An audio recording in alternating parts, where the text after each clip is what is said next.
So much, Zeke, Shayo, and Reese. We are in the throes of the battle that's happening already. 5 trios going down. And Zeke mentioned it. It is time to push it to the limit. Go beyond the burn. Break the mold and become that shooting star that you are. And Fremont was definitely that shooting star, kind of putting his trio in his backpack for a brief moment and clutching that Victory Royale.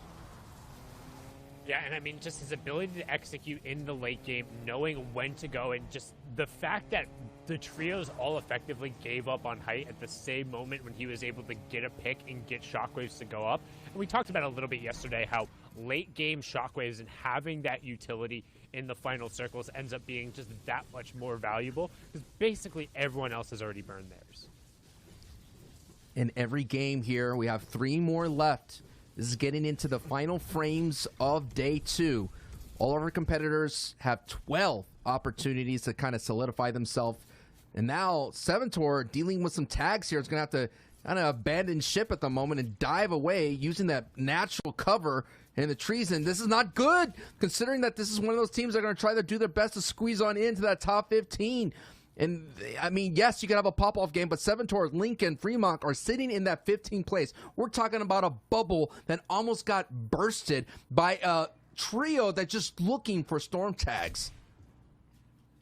Now we're going to swing on over to another one of those trios that has to place inside of that top 15, can't make it through. Consistency points, they need to continue with their performance today. That's left eye, Fnayan and Mappy. You can see them rotating out of Lumberyard, but I'm not sure if they were as contested as they were yesterday. There's been another team here pretty much the entire time. Yeah, absolutely. You're seeing some builds here. 5 of the current top 10 teams today are making their first round 3 appearance and doing all that they can with their opportunity to get in. This is just the qualifiers. Top 15 get in. Yes, there is series points that have been accruing throughout the entire FNCS trios. That is definitely a track that you can find your way in. Some of the big names in the region, like Benji, are no doubt going to make their way in through the consistent play. But the answers here, like we mentioned, can Mappy's trio make their way in with this last-ditch effort? And after that, we get into the heats. And when the heats come up, there's going to be another last-ditch effort for trios to make their way in, and that is through Wild Card Wednesday. Only the top 8 advance. 32 teams are going to advance from heats, leaving 1 slot available. So that's going to be a dangerous situation. It swaps right now. Visu Jackie going for a great situation. Push on through, get himself a 200 pump. Down he goes. 20 points so far. And, hey, 3 games. Sundown. That's enough. You put in a really strong performance in those 3. Maybe you get a Victory Royale. Things could happen. Stranger things do happen in the Fortnite scene. I mean, we've seen it happen. Everything has been turned upside down with the leaderboard flipping on its head in the last moment, but the shakedown going to confirm the last information. They're going to know that player's just in the box above them, and Swap's going to continue the aggression onto TT9 and co, who have yet to really have any form of success leaving out of this ghost space. It feels like they've just been kind of chopped up right off of the initial drop, not necessarily getting contested, but not finding the room they need to, and boom, Mick the Beast gets cleaned up there. Loft also getting converted, and that'll be the wrap. It's so interesting to see. You mentioned this as a great scavenger route to kind of take advantage from 1 point here all the way down to the Sentinel Graveyard, going all the way to Lazy Lake, and we're just seeing that so many people rotate there. So if you're going to take that scavenger route, you got to keep an eye out. All of Virsa's trios, elims yesterday were on top 5 teams. The question is, can you get to the end game? Because that is when is the most important. That is when you're going to get the most value out of your points, considering you get those bonus placement and elim points. And all the graphs from our analytics teams show that it's the end game that is going to be the strongest opportunity to make that movement on the leaderboard.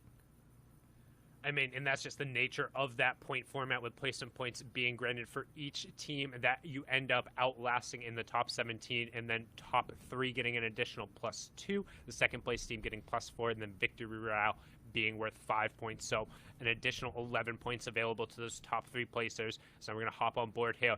Kinzel, Wolfies, and CRR currently below the Storm Surge threshold. You can see another team trying to ramp towards them. They should be looking for tags here. These tags are going to be valuable because they're below. We're talking about also in these situations where Storm Surge makes an active appearance, that is when elims happen as well. You see a little bit of a spike in elims happen as you're going to see players on the back foot trying to do their best to get away from it. We already mentioned in the previous match that in the EU region, we've been seeing them having this sixth sense about it and get away these ghosts as we're getting into the Halloween spirit. Next week, we're going to have a lot of ghost puns. Get ready. I'm already working on them. I'm already staying up late. We're going to all my Halloween puns. It's going to be a very haunting experience. It's going to be a very haunting experience as we're on board here with Skype, Falconry, and Yasuo, and they hit Jam Side. This is going to be tricky. I know Jam Side was one of those ones that may qualify through that series accumulative track, but still, you want to get into the top 15, Sundown. That you want to have that stamp right into the dance. Yeah, they've definitely already made it through on the consistency points, but it's about the mentality and being able to push yourselves through and being able to just say, like, hey, we didn't have to worry about those consistency points. We didn't have to necessarily bank on the fact that we were here every time. We got it because we were able to earn it. And now you can see as we rotate on over another team, Floki currently in a fight here with CRR in co. You can see Shockwave being used to try and go up. Kinzel finding some shots there. Wolfie's eating big tags up on the high ground. He's going to need to back off here for a second. As you can see, CRR actually gets sent completely out and is going to use the crash pad to come back up into the fight. Finds a huge pump onto Clement. Says, surprise, I'm back. Did you miss me? Brilliantly done there to pick that one up. It kind of reminds me of one of those toy clowns. You hit really hard in the face, and all of a sudden it just comes right back and hits you right in the face again. Floki goes down as well. CRR, Kenzel. And you got to watch out for this trio. You know, a newly formed trio, we kind of peppered them as the solo all-stars all combining at once. I mean, to take it into the NBA, we saw LeBron, Chris Bosh, D-Wade, all solo stars in their own right. It took them a little bit while, a couple of seasons, and then when they figured it out, they were a dangerous trio as this build gets taken down all the way down to the ground. But Kenzel, Wolfie's CRR doing really well here in day two. Can they put in those ultimate performances, those back-to-back performances like the Miami Heat? Not sure, because already Nakos is the one they have to deal with in just a matter of moments. They overcome and swarm Nakos, but Nakos is not going down with the fight. Down goes Nakos. Nakos put up a valiant effort right there, man. Really close to be able to clutch that out, but it's just too much pressure of Wolfie's, Kenzel, and CRR.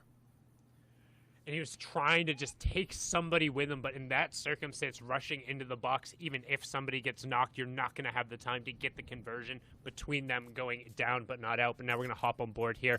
Sicko Pepe trying to find a little bit of room. Him, Tilek, and Comey having a not necessarily the best of days so far. 21 points here, so averaging 7 through the first match, but no eliminations here. Do have a decent amount of positioning as we see that third zone is closing in. And this is it. In the third zone, we have another finish here of Weeping Woods. We're going to talk about the sight lines being a little bit muddied because of the trees. That's going to mean that teams that are going for height are going to have an opportunity to kind of sit up there and perch on those high forts that they built and have an opportunity to get some tags here. And already we've been seeing teams already going for height in the 4th, 5th, and 5th, and 6th zones, showing how valuable they can be. And we see on the top left, Bato, Leo, and Airwalks. Those are teams that love to go for height.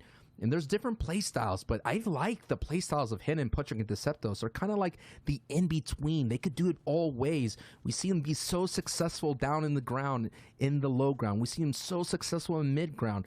And they could definitely take height. We've seen it happen before, that all of a sudden they come out of nowhere and pick the right timing to play for that height. Deceptos, Henan, and Putrik are currently sitting in first place here, I believe. And this first place placement is just showing how they are getting better as a trio. And now you're going to keep an eye out for them going forward into the heats. You can see trying to find the tags there and standing out in the open, but not quite able to find the snipe shot there. Hen looking to line it up, and no eliminations coming through for them yet. You can see right now 64 players remaining, still 23 trios, so 6 need to go down before those placement points will be going through. We can see the ping markers identifying where that player is, and the lobby focus is coming through, and this is such a tough situation to be in for that trio. Tough situations here, man, especially getting that lobby focus has been another dangerous theme as Cooler ZQ goes down. Deceptos kind of gets him right before he crossed here. What a great reaction shot from Deceptos as literally ZQ was just zooming on by and he gets boomed on down from Deceptos. And you have to have those kind of opportunities that kind of like those free elims that just kind of come your way. You don't have to work too hard for them. And what a great refish and kind of inventory. Look at that. They had chug splashes, floppers. I'm expecting using this trio right here to make a kind of like, a cheeky high ground retake very late on. We've seen them before, and they definitely have it in them. And especially Sundown, they got the tools to do it. They have the tools, but it's whether or not they have the ability to execute with them, which is what it's come down to in these late game circles. The question is, where did that zone just pull? And also, what is up with our trios that have to place inside the top 15 as we see Left Eye and Co. begin that ramping up? Here we go, ladies and gentlemen. We are wrapping in and getting closer and closer to the chaos of that Zone 5, that half in and half out. This is going to be an important situation to see. Hold on to as many mobility as possible. Hold on to as much builds as possible. As you're seeing Nana here sitting on top of a camping base. And that camping right there, the cabin, is going to be a stronghold. And look at this great view. Dead center, we have Nana sitting on top of the main cabin here. We have another team sitting on top of a cabin. Those are strong positions considering they don't use too many mats. But we have the story on height, and now we have a story on the low ground. And that is going to be the Vettel, iDrop, and Stir 6 getting a nice pickup there on Blaster. And a good job making sure that following up with the shots, can they convert on it, knowing that they don't necessarily need the Storm Surge, but every single point here can end up mattering towards that leaderboard as the storm is closing. Where will that half in, half out zone? And it's just over to the south of them. They're going to try and get the rotation and get boxed up right away. And iDrop and Vettel and Stir 6 were kind of that trio that I was mentioning. In week one, they did really well, and I was throwing up that question, are they going to be able to find their footing? Looks like yes, they are. But this is a team right here that we all are in right here. All our eggs are in this basket here of Mappy, Left Eye, and Fayen. They have an opportunity to get into that top 15. This is the only option. We've been saying it all day until we're blue in the face, but this is the team that we're rooting for. It's so exciting to see a team kind of clutch up at the moment, and they're doing it together as a trio. We have seen them kind of clutch, do those solo performances, but if they could get it all together in this game, that's another trio we're going to keep an eye on going forward. And you can see we're right in on the placement threshold as well. 18 trios remaining. We're just inside of the top 50 as well, so no Storm Surge going to be in play, as we'll see everyone begin to make their move on the moving zone. Trees getting knocked out of the way as the demolition comes through. Here we go, ladies and gentlemen. Analyx, Giannis, and Duck on top, a.k.a. Sweeze in the half in and half out. This is a strong opportunity for Analyx and Giannis to have that stamp game, just like Zayt, Stretch, and Saf there in the NA East. Pick up some nice elims on Leo and Blaster, so that's going to be a strong performance right then and there. This is it. We're getting closer and closer to zone 6, 7, 8, and 9. And once it gets to that, we're talking about max rotations. We're talking about zones to go all the way into the storm here. We're going to back away for that brief moment here to catch Nikov and Alpha. Nikov, who's been on the back end of some big-time Showtime plays, but that's just showing you how strong the mental of Nikov is. He's still here to fight. And now we're taking in another trio that's still looking for those signature wins. Repscott, Stoppy, and Scram. Monster. We're talking about some craziness that's about to unfold as we're going down south. Zone 6 is going to be a very dangerous pull because look at all these arrows in front of Stompy, Scram, and Repscott. 100%. This is one of those long rotates that you got to just step in and try to figure it out, just like I'm stepping in for Sundown here temporarily. But this is the Fortnite game that we know. This is that end game that matters most. Things are going to get crazy here. In comes the Shockwave, and now it's time to get to that new zone. It's the new zone that's going to be the safe zone, but you cannot use so much mobility. These mobility is so vital, but you got to use it at the same time because you want to stay on your feet because we're just crossing into that threshold of those placement points. But even though Refsguard, that's still one Shockwave can be all it takes to go over height. Misses the shot there, Monster, but that 200. connects on Kinzel. Big time 200. That's a massive pump right there. High ground is there's refresher as well. Most importantly, now they have enough material to hold it out. And just like that, 6 eliminations puts them in the strong position here. No one expected them to take height that early on the move, and they still have quite a distance to go. What a play to make. That is going to shake out the way this endgame is going to unfold as we jump into the mid-ground tarp. Actually, it's a little lower than that, and so are their Storm Surge. 7 damage below. They literally have 8 seconds to react. It's now or never because with 8 players up, you have to assume the fighting's going to ensue. And at the same time, Monster, they don't have a lot of heals, but well, there it is. A big-time pickup right there to pick up not only that Elin point, but the slow-down Storm Surge. It's just say, hold up, wait a minute, I got myself some shots. Big-time bop-bop-bops. Alex, Xsqueeze, and Giannis now going back into their own builds, Monster, and finding some opportunities to kind of clutch someone out on the low ground. 100%, they have to now. It's crossing right back through the way that they came. This catacomb is all theirs, though. They own full control of it. Here's Xsqueezer's perspective. It seems like he's one of the ones on the front portion of this tunnel, and he's fighting back, right? They're trying to literally control this low ground, which is a tough thing to do, but not too hard when you have 3 players with power, weapons, and all still alive. Very healthy. If there's a team that can make something massive happen, it's them right now on the low ground because they're set up probably the most efficiently so far here. Let's see if he can actually find this frag here. Yes, he hears a Banner's Bazooka. It's only a matter of time. One pump is going to be all she wrote. LOL, boom, gets sent back to the lobby. That's 6 eliminations now. And that's all, like I said before, that's all they need here.